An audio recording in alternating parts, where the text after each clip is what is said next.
أعوذ بالله من الشيطان الرجيم.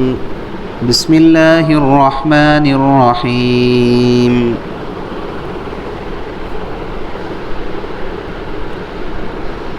وجاءوا على قميصه بدم كذب قال بل سولت لكم أنفسكم أمرا فصبر جميل والله المستعان على ما تصفون. وجاءت سيارة فأرسلوا واردهم فأدلى دلوه قال يا بشرى هذا غلام وأسروه بضاعة والله عليم بما يعملون. وشروه بثمن بخس دراهم معدودة وكانوا فيه من الزاهدين. صدق الله العظيم. وجاءوا على قميصه بدم كذب، اور وہ حضرت یوسف علیہ السلام کے قمیص کو جھوٹے خون کے ساتھ لے آئے.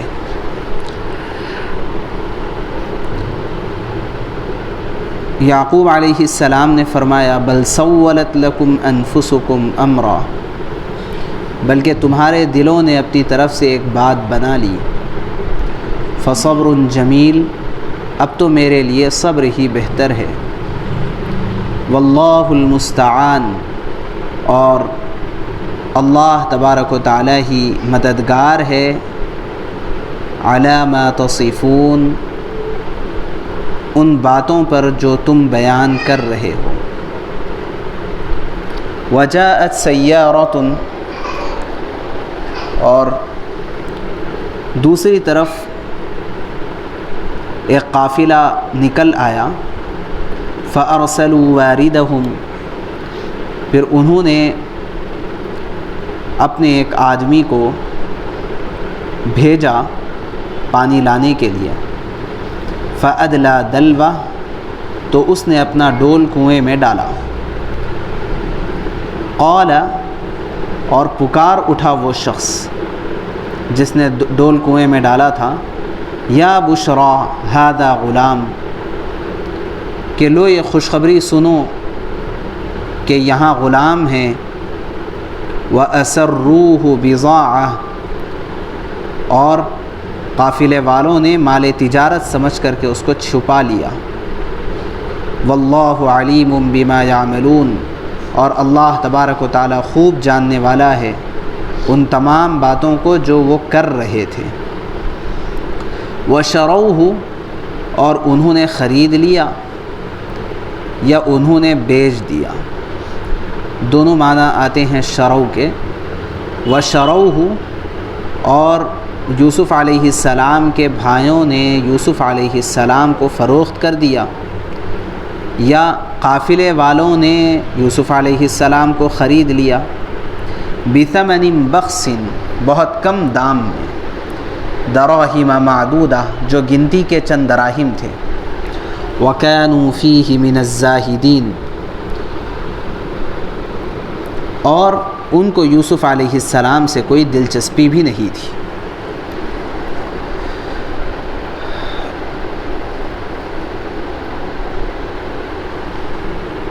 مفسرین میں سے کسی نے،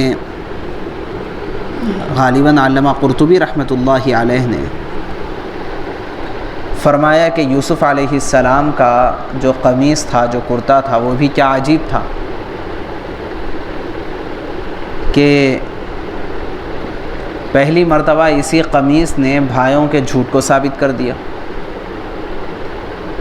کہ اسی قمیص کو دیکھ کر کے حضرت یعقوب علیہ السلام نے فرمایا تھا کہ وہ بھیڑیا بھی کیا ہی عقل مند بھیڑیا تھا کہ جس نے کرتا اتار کر کے میرے بیٹے کو کھا گیا، کیونکہ اس کرتے کے اوپر بھیڑیے کے حملہ کرنے کے کوئی نشانات نہیں.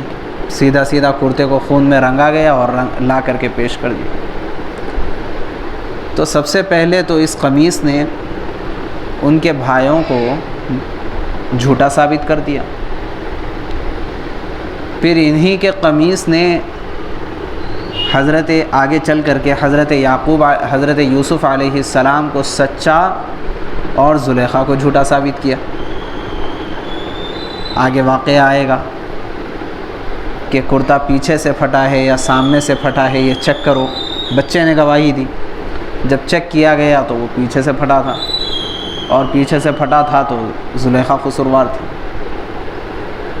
اور پھر یہی قمیص، یعنی یہی سے مراد یوسف علیہ السلام کی قمیص نے حضرت یعقوب علیہ السلام کی بینائی کو لوٹانے میں معجزانہ کردار ادا کیا۔ تو کیا معجزانہ کردار تھا اس قمیص کا کہ 2 مرتبہ دوسروں کو جھوٹا اور یوسف علیہ السلام کو سچا ثابت کرنے میں، اور تیسری مرتبہ یعقوب علیہ السلام کی بینائی کے لوٹانے میں بہت بڑا کردار اس کا رہا ہے۔ الغرض ابھی جو ہمارا موضوع ہے وہ ہے فصبر جمیل۔ دیکھیے صبر کا جو لفظ ہے یہ اپنے اندر بہت گہرائی رکھتا ہے۔ بنیادی طور پر صبر کے 3 معنی استعمال ہوتے ہیں لغت میں۔ ایک معنی صبر کے آتے ہیں جمے رہنا، اور دوسرے معنی صبر کے آتے ہیں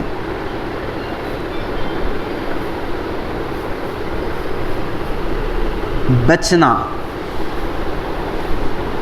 اور تیسرے معنی آتے ہیں صبر کے برداشت کرنا۔ عام طور پر صبر کے ایک ہی معنی ہم کو معلوم ہے کہ برداشت کرنے کو ہی ہم صبر کہتے ہیں۔ اسی کو کہا جاتا ہے کہ ایک ہے صبر علی الطاعات، کہ جو اللہ کی فرما برداری والے کام ہیں اس کے اوپر جمنا، اور دوسرا ہے صبر عن المعاصی، یعنی گناہوں سے بچنا، اور تیسرا ہے صبر علی المصائب، مصیبتوں کو برداشت کرنا۔ تو جہاں پر صبر کے معنی پائے جاتے ہیں وہاں عام طور پر یہ تینوں معانی پوشیدہ ہوتے ہیں۔ حضرت یعقوب علیہ السلام نے یہاں پر اس موقع پر جو صبر جمیل کی بات کی ہے، تو یہاں مراد یہ ہے کہ میں ان حالات پر جموں گا۔ بہت سی مرتبہ ہوتا یہ ہے کہ جب حالات آتے ہیں تو وہ حالات آدمی کو جماؤں سے ہٹا دیتے ہیں۔ کہا جاتا ہے حالات میں آدمی یا تو نکھرتا ہے یا بکھرتا ہے۔ حالات میں آدمی یا تو نکھرتا ہے یا بکھرتا ہے۔ جو شخص حالات میں نکھرنا سیکھ لیتا ہے اس کے لیے حالات بہت آسان ہو جاتے ہیں۔ جو ایک مرتبہ حالات میں بکھر جاتا ہے تو ہر مرتبہ وہ بکھرا ہوا رہتا ہے کہ دنیا نام ہی ہے حالات کا۔ حالات اگر نہ آئیں تو یہاں اسی کو جنت کہیں گے۔ تو دنیا نام ہے حالات کا، حالات کے آنے پر نکھرنا سیکھ لینا یہ آدمی کے کمال کی علامت ہوتی ہے۔ اور حالات میں جو شخص بکھر جاتا ہے تو وہ ہر مرتبہ بکھرتا رہتا ہے، اور اس کی پوری دنیا اور پوری زندگی بکھر کر کے رہ جاتی ہے۔ حالات جو ہوتے ہیں، حالات یہ ہر میدان میں آتے ہیں، کیونکہ ہم جتنے میدانوں کے اندر رہتے ہیں یہ سارے کے سارے میدان دنیا کا ایک حصہ ہے۔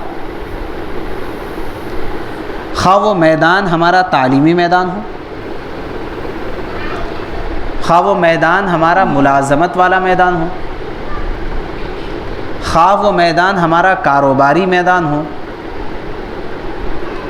خواہ وہ میدان ہمارا گھریلو میدان ہو، ہر میدان کے اندر آدمی پر الگ الگ طرح سے حالات آتے ہیں۔ چنانچہ گھریلو معاملات میں لڑکا ہو کہ لڑکی ہو، شادی سے پہلے کے حالات کچھ اور رہتے ہیں، شادی کے بعد کے حالات کچھ اور رہتے ہیں۔ اب شادی سے پہلے کے جو حالات ہیں ان حالات پر بھی جمنا، اور شادی کے بعد کے جو حالات ہیں ان حالات پر بھی جمنا۔ بعض مرتبہ حالات میں لڑکا بکھر جاتا ہے، بعض حالات میں لڑکی بکھر جاتی ہے۔ لیکن کوئی بھی ہو، لڑکا بکھرے کہ لڑکی بکھرے، اگر یہ بکھراؤ سے اپنے آپ کو محفوظ رکھتے ہیں تو پھر نکھر جاتے ہیں، اور اس کے بعد پھر حالات پر جمنا آسان ہو جاتا ہے۔ حضرت یعقوب علیہ السلام کے اوپر جو صدمہ آیا تھا، جیسا کہ بات پیچھے گزری ہے کہ شاید و باید اس سے بڑا صدمہ ان کے لیے کوئی اور ہو نہیں سکتا تھا کہ اگر خدا نخواستہ حضرت یوسف علیہ السلام کی وفات ہو جاتی تو اتنی زیادہ تکلیف دہ بات نہیں تھی، لیکن جیتے جی حضرت یوسف علیہ السلام کو کسی دوسرے غیر نے نہیں، خود بیٹوں نے، کسی دوسرے سے نہیں اپنے باپ سے جدا کر دیا تھا، تو اس قدر سخت ترین صدمہ تھا کہ بظاہر اس سے زیادہ سخت کوئی اور صدمہ نہیں ہو سکتا تھا۔ لیکن ایسے موقع پر حضرت یوسف علیہ السلام نے جو رویہ اختیار کیا ہے، اور اپنے اس رویے سے بعد کے تمام لوگوں کو سبق سکھایا ہے، اور اللہ تبارک و تعالیٰ نے اس سبق کو قرآن پاک میں بیان کر کے امت محمدیہ کے لیے ایک سبق بنا کر پیش کر دیا ہے، وہ یہ ہے کہ کتنا ہی سخت ترین معاملہ ہو، مومن اس معاملے میں حالات پر جمتا ہے، حالات پر بکھرتا نہیں ہے، بلکہ مومن حالات پر جمتا ہے۔ اور جب مومن حالات پر جمتا ہے تو اس کے نتیجے میں اس کے حالات آگے چل کر کے خوش اسلوبی کا سبب بن جاتے ہیں، اس کے حالات کے مصیبتوں کے خاتمے کا سبب بنتے ہیں۔ تو چنانچہ اللہ تبارک و تعالیٰ نے یہاں پر صبر جمیل، جو حضرت یعقوب علیہ السلام نے صبر جمیل کی بات کی ہے، وہ صبر کرنے کو اللہ نے قرآن میں بیان کیا کہ انہوں نے اس وقت کہا تھا کہ اب میرا کام صبر کرنا ہے۔ یہاں جو بات خاص طور سے ہمیں ذہن میں رکھنے کی ہے وہ یہ ہے کہ ہمارے گھریلو مسائل میں خاص طور سے جتنے جھگڑے ہوتے ہیں، جتنی پریشانیاں آتی ہیں، جتنی مصیبتیں کھڑی ہوتی ہیں، خاندانوں میں جو کچھ مسائل ہوتے ہیں، خاص طور سے ان مسائل کی بنیاد اور اس کا جو مین پوائنٹ ہوتا ہے وہ کیا ہوتا ہے، خاص طور سے گھریلو جھگڑوں میں اور عام طور پہ دیگر معاملات میں بھی جو بنیادی پوائنٹ ہوتا ہے جھگڑے کا، وہ یہ ہوتا ہے کہ ایک بات جو 6 صفات میں کہی جاتی ہے علم کی صفت پر، کہ علم سے یہ چاہا جا رہا ہے کہ اس وقت میرا اللہ مجھ سے کیا چاہتا ہے۔ اس بات کا طبیعت میں استحضار رہنا، ہمیشہ یہ بات یاد رہنا، اس وقت میرا اللہ مجھ سے کیا چاہتا ہے۔ یہ صفت کے پیدا نہ ہونے کے نتیجے میں سارے مسائل کھڑے ہوتے ہیں۔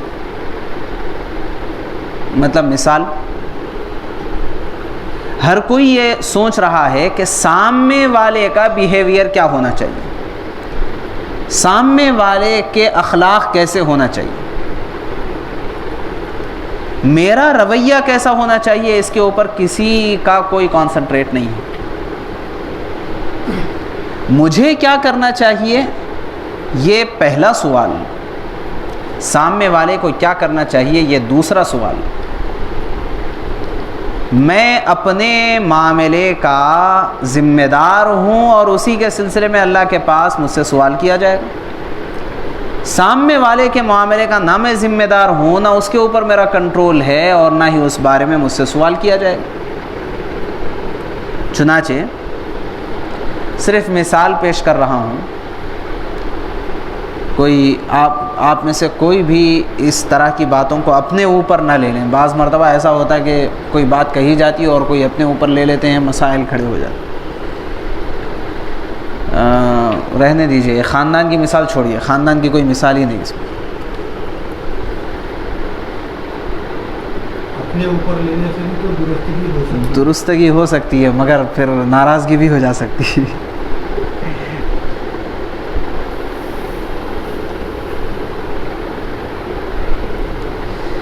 ادارہ ہے ایک, ادارے کے ذمہ دار کو چاہیے کہ وہ اپنے ملازمین کی تنخواہوں میں بڑھوتری کی فکر کرتا رہے کہ میں جتنا ہو سکے اپنے ملازمین کو اچھی تنخواہ دوں گا.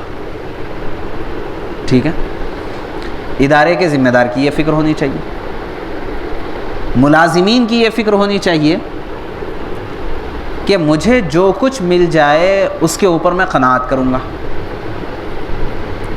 یہ ہے اسلامی ذوق.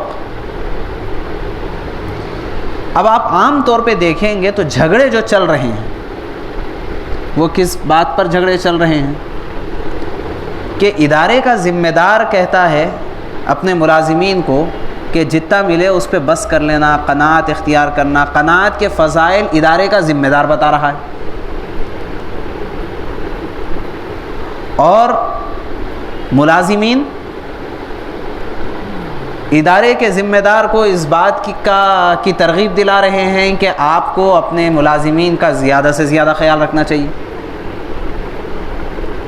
اب یہ ہے کہ ہر کوئی دوسرے کے ذمے کیا ضروری ہے اس کی فکر کر رہا. اس کے سلسلے میں مسائل کھڑے ہو جاتے ہیں. ہر ایک اگر یہ فکر کرے کہ میری کیا ذمہ داری ہے, مجھے کیا کرنا ہے, تو کوئی جھگڑا نہیں ہوگا, کوئی مسئلہ نہیں ہوگا.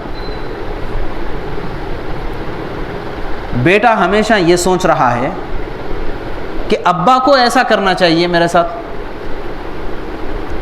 اور والد ہمیشہ یہ کہہ رہے ہیں کہ بیٹے کو میرے ساتھ ایسا کرنا چاہیے. بہو کو ہمیشہ اس بات کی فکر ہے کہ ساس کا میرے ساتھ ایسا رویہ ہونا چاہیے, اور ساس کو ہمیشہ اس بات کی شکایت ہے کہ بہو کا میرے ساتھ ایسا رویہ ہونا چاہیے. حالانکہ اسلامی ذوق یہ ہے کہ بہو اس بات کی کوشش کرے کہ میرے ذمے کیا ہے, اور ساس اس بات کی فکر کرے کہ میرے ذمے کیا ہے. داماد کو ہمیشہ یہ فکر کرنی چاہیے کہ میرا جو سسرال ہے, سسرال والوں نے اپنی بیٹی پڑھا لکھا کر کے, تربیت کر کے, کھلا پلا کر کے, بڑا کر کے, سب کچھ کر کے اپنی بیٹی میرے حوالے کر دی. اس سے زیادہ بڑا احسان ان کا اور کیا ہو سکتا ہے. یہ داماد کی فکر. لہٰذا جب داماد کو یہ فکر ہوگی اور یہ احسان مندی رہے گی تو اس کو اس بات, یہ چھوٹی چھوٹی چیزوں سے شکایت نہیں ہوگی کہ میں جب گیا تھا تو اس وقت سسرال والوں نے انڈا کھلایا کہ انڈے کی اماں کھلائے. اس کی فکر نہیں ہوگی. میں چاہتا تھا کہ ماں کو کھلایا جاتا ہوگا لیکن آپ نے تو انڈے کے اوپر ہی اکتفا کیا. یہ کوئی فکر نہیں ہوگی, یہ کوئی شکایت نہیں ہوگی. وجہ یہ ہے کہ سسرال والوں کو میرے ساتھ کیسا رویہ اختیار کرنا چاہیے وہ میری ذمہ داری تھوڑا ہی ہے, وہ تو سسرال والوں کی ذمہ داری ہے. وہ جانیں, وہ اگر اچھا رویہ اختیار کرتے ہیں تو شکریہ, جزاک اللہ, اور اگر وہ میرے ساتھ برا رویہ اختیار کرتے ہیں تو اب اس وقت میرا خدا مجھ سے کیا چاہتا ہے, میں ان کے ساتھ کیسا رہوں, بس مجھے کیا کرنا چاہیے یہ زیادہ اہم ہے. میں اگر داماد ہوں تو سسرال کے ساتھ میرا رویہ کیسا ہونا چاہیے. ابھی جھگڑا کہاں ہے؟ میں داماد ہوں, میرا سسرال ایسا ہے, سسرال والے میرا خیال نہیں کرتے, جھگڑا اس پر ہے, تو میں دوسرے کی فکر کے اندر لگا ہوں.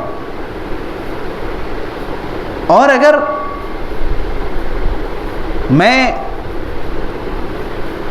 ساس ہوں، میں سسرا ہوں، تو مجھے داماد کے ساتھ کیسا رویہ اختیار کرنا چاہیے کہ جب داماد آ رہے ہیں تو میرے بس میں، میری استطاعت میں جتنا اکرام ہے اتنا اکرام میں کروں، کیونکہ میری بیٹی ان کے پاس ہے، اور شریعت بھی اس سلسلے میں رہنمائی کرتی ہے کہ اکرام کیا جائے، میرے بس میں جتنا ہے اتنا اکرام میں کروں گا۔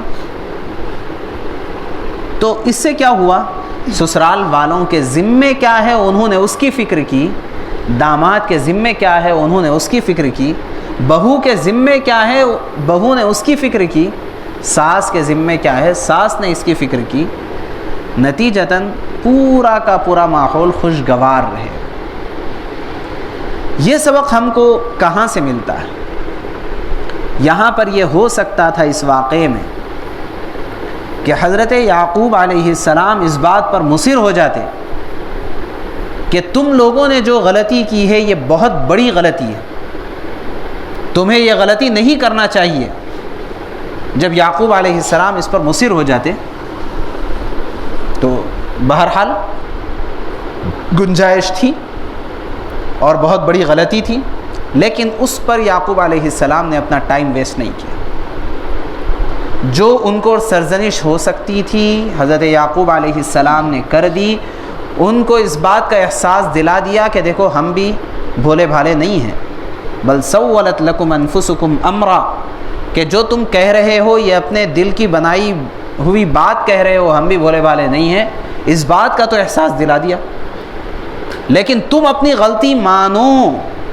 اس کے اوپر یعقوب علیہ السلام نے اپنا وقت ضائع نہیں کیا۔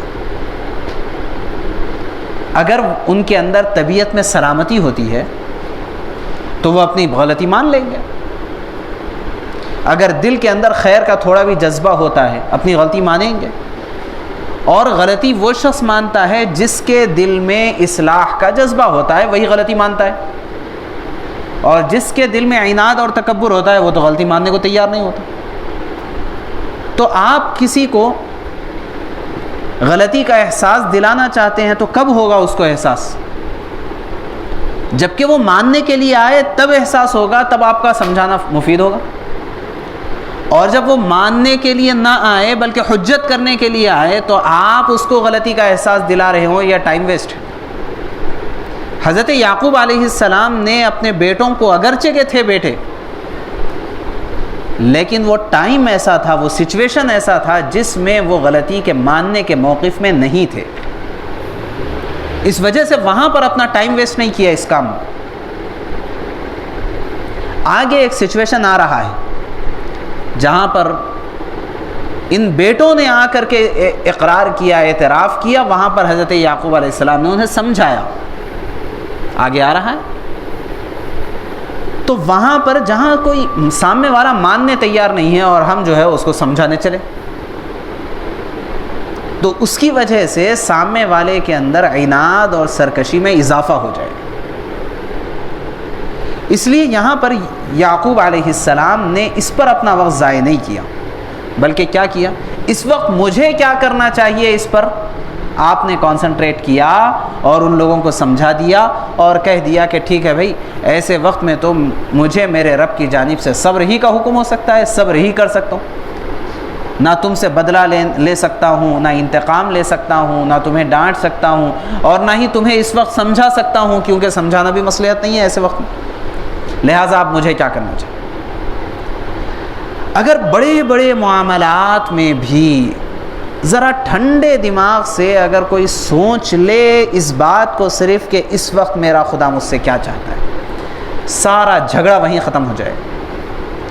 اسی لیے کہتے ہیں، بزرگوں کا ایک ملفوظ ہے کہ ہمیں گرم خون تو رکھنا چاہیے مگر ٹھنڈا دماغ رکھنا چاہیے۔ اگر گرم خون کے ساتھ دماغ گرم رہے تو ہر چیز پک جائے گی، جو نہیں پکنا ہے وہ بھی پک جائے گی۔ اور اگر آپ کا خون ہی ٹھنڈا ہو جائے اور دماغ گرم ہو جائے تو بھی نقصان دہ۔ خون تو گرم رکھو لیکن دماغ ٹھنڈا رکھو، کہ ہر وقت ٹھنڈے دماغ سے سوچو کہ میں جو کام کر رہا ہوں وہ کام صحیح ہے یا غلط۔ اچھا سوچیں گے تو کیسے؟ اپنی ذات کو بنیاد بنا کر کے نہیں، بلکہ شریعت کو بنیاد بنا کر کہ شریعت کا حکم اس وقت کیا ہو سکتا ہے۔ اللہ کا حکم، نبی علیہ الصلاۃ والسلام کا طریقہ، ان کی تعلیمات ایسے وقت میں جب کہ جھگڑا ہو رہا ہو، ایسے وقت میں جب کہ مسائل کھڑے ہو رہے ہوں، ایسے وقت میں جب کہ سامنے والا مجھے گالی دے رہا ہو، ایسے وقت میں جب کہ میرے احسانات کے باوجود سامنے والا یہ کہہ رہا ہو کہ اب تک تم کریش کیا میرے ساتھ، ایسے سچویشنز میں میرا خدا مجھ سے کیا چاہتا ہے؟ یہ تعلیم ہے فصبر جمیل کی، کہ یعقوب علیہ السلام نے ایسے وقت میں فرمایا کہ اب مجھے تو صبر جمیل کا، اس کے علاوہ میرا کوئی اور کام نہیں ہے، صبر کرنا ہی میرا کام۔ یعنی مطلب کیا کہ جو مصیبت آئی ہے ٹھیک ہے، میں اس مصیبت پر اللہ سے کوئی شکایت نہیں کروں گا۔ اب صبر جمیل کا مطلب کیا ہے؟ صبر جمیل کا مطلب یہ ہے کہ جو حالات آئے ہیں ان حالات میں اللہ تبارک و تعالیٰ کی جانب سے کوئی شکایت نہ زبان پر آئے، نہ دل میں اس کا کوئی خیال گزرے کہ میرے ساتھ یہ ایسا کیوں ہوا، دوسروں کے ساتھ بھی تو ہو سکتا تھا، نہیں۔ یعنی رضا بالقضاء جس کو کہتے ہیں کہ جو ہو رہا ہے اس پر میں میرے رب کے ساتھ راضی ہوں۔ جس طرح بزرگان دین فرماتے ہیں کہ ایک بزرگ نے فرمایا کہ کوئی کام دنیا کے اندر میری مرضی کے خلاف ہوتا ہی نہیں۔ ارے یہ کیا بول رہے ہیں بھائی؟ وہ کہہ رہے ہیں میری مرضی کے خلاف کوئی کام ہی نہیں ہوتا۔ تو آپ کی مرضی کیا ہے؟ آپ تو ایک مخلوق ہے، اللہ کی مرضی کے خلاف نہیں ہوتا، اور آپ دعویٰ کر رہے ہیں کہ آپ خدائی کا دعویٰ تو نہیں کر رہے ہیں؟ ذرا سوچ سمجھ کر کے بولیے۔ تو وہ کہنے لگے کہ دراصل میں نے اپنی مرضی اپنے رب کی مرضی کے اندر فنا کر دی، لہٰذا جو میرا رب چاہتا ہے میں بھی وہی چاہتا ہوں، اور میں یہ یقین کر لیتا ہوں کہ میرا رب جو چاہتا ہے اسی کے اندر میرے لیے خیر ہے، وہی میری مرضی ہے۔ جب وہی میری مرضی ہے، مرضی کس کو کہتے ہیں؟ رضامندی کو۔ جب وہی میری رضامندی ہے تو مجھے کبھی تکلیف ہی نہیں ہوتی، کیونکہ میری مرضی کے خلاف کبھی کچھ ہوتا ہی نہیں دنیا میں۔ تو اس کو کہتے ہیں رضا بالقضاء، اللہ کی رضا اور اللہ کی مرضی کے اندر اپنی مرضیات کو فنا کر دینا۔ جب یہ مقام کسی شخص کا بن جاتا ہے تو اس کو کبھی بھی پھر تکلیف نہیں ہوتی۔ کیوں؟ جو ہو رہا ہے اس کے اوپر وہ راضی ہے، مصیبت بھی آ جائے تب بھی وہ راضی ہے۔ اسی لیے جسمانی سخت سے سخت ترین تکلیف کے باوجود، سخت ترین بیماریوں کے باوجود دل مطمئن رہتا ہے اللہ والے کا۔ اسی لیے کہتے ہیں اللہ والا بن جاؤ دنیا جنت بن جائے گی، اس کا دل مطمئن رہتا ہے۔ حضرت اشرف علی تھانوی رحمۃ اللہ علیہ سے کسی نے یہ پوچھا کہ جو پریشانیاں اور مصیبتیں آتی ہیں تو اس میں کون سی مصیبت آزمائش ہے اور کون سی مصیبت عذاب ہے، ہم کیسا پہچانیں؟ اب کرونا آیا تو اب کرونا ہمارے اوپر عذاب تھا اللہ کی جانب سے، یا یہ کرونا ہمارے لیے اللہ کی جانب سے آزمائش ہے؟ کیسا ہم پہچانیں؟ اب حکومت کے سلسلے میں بہت سارے لوگ پریشان ہیں کہ ایسی حکومتیں ہمارے اوپر آ رہی ہیں۔ یہ حکومت ہمارے لیے عذاب ہے اللہ کی جانب سے، یا یہ حکومت ہمارے لیے آزمائش ہے کہ اللہ ایسی حکومت کو بھیج کر کے ہم کو آزمانا چاہتے کہ ہم جمتے ہیں کہ نہیں جمتے؟ یہ کیسا پہچانیں گے کہ مصیبت ہمارے لیے آزمائش ہے یا مصیبت ہمارے لیے عذاب ہے؟ یہ کیسے پہچانیں؟ تو فرماتے ہیں کہ اس کے لیے کرائٹیریا ہے، بہت آسان۔ فرماتے ہیں کہ کسی مصیبت پر اگر دل بے قرار ہے تو سمجھو کہ وہ اللہ کی جانب سے عذاب ہے، اور مصیبت پر دل مطمئن ہے، زیادہ سے زیادہ جسم تکلیف میں ہے، تو سمجھو کہ وہ اللہ کی جانب سے آزمائش ہے، عذاب نہیں ہے۔ کیونکہ آپ کو پتہ ہے کہ جسم کو کتنی بھی تکلیف ہو، اگر اس تکلیف پر آدمی اپنے دل کو مطمئن کر لیتا ہے تو تکلیف ہلکی پڑ جاتی ہے۔ چنانچہ دل کی پوری رضامندی کے ساتھ آدمی اپنے دل کو چیرنے کے لیے پیش کر دیتا ہے۔ بائی پاس سرجری ہو رہی ہے، پیسہ خرچ کر کے، روپیہ خرچ کر کے، دستخط کر کے اپنی، کہ اگر میں چلا بھی جاؤں تو آپ کی غلطی سے نہیں، میری غلطی سے جا رہا ہوں، سب کچھ کر کے وہ اپنے آپ کو پیش کر دیا، تو تکلیف کا احساس نہیں ہے کیونکہ دل مطمئن، اور تکلیف بھی ہو رہی ہے تو اس تکلیف کے اوپر بھی وہ راضی ہے۔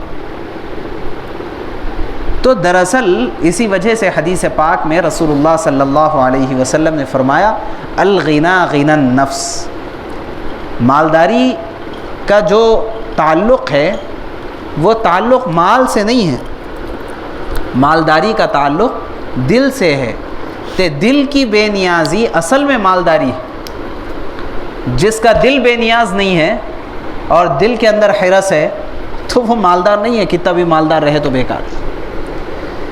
تو بات یہ چل رہی تھی کہ حضرت یعقوب علیہ السلام نے صبر کے ساتھ صبر جمیل کا جو لفظ استعمال فرمایا ہے، اس کا مطلب یہ ہے کہ اس مصیبت پر مجھے اللہ سے نہ زبانی کوئی شکایت میں کر سکتا ہوں اور نہ ہی اللہ کی جانب سے شکایت کا کوئی شمع میرے دل و دماغ میں آ سکتا ہے۔ جو حال ہے وہ من جانب اللہ ہے، اس حال پر میں راضی ہوں، لیکن یہ کب کہیں گے؟ اپنی تدبیر مکمل کرنے کے بعد۔ بیٹا گم گیا، اب گھر میں بیٹھے ہوئے، بیٹے کی ماں کہہ رہی ہے ارے جاؤ بھائی ڈھونڈو باہر، تلاش کر کے آؤ کہاں چلے گیا، کدھر گم گیا، کہاں کہیں گلیوں میں گھوم رہا ہوں گا، کر رہا ہوں گا۔ نہیں نہیں، جو ہوتا اللہ کی طرف سے ہوتا، گمنے دو اس کو، آ جائے گا وہ، جب اللہ چاہے گا واپس آئے گا۔ نہیں، یہ سنت اللہ نہیں ہے، یہ طریقہ نہیں ہے، بلکہ اپنی مکمل تدبیر کرنے کے بعد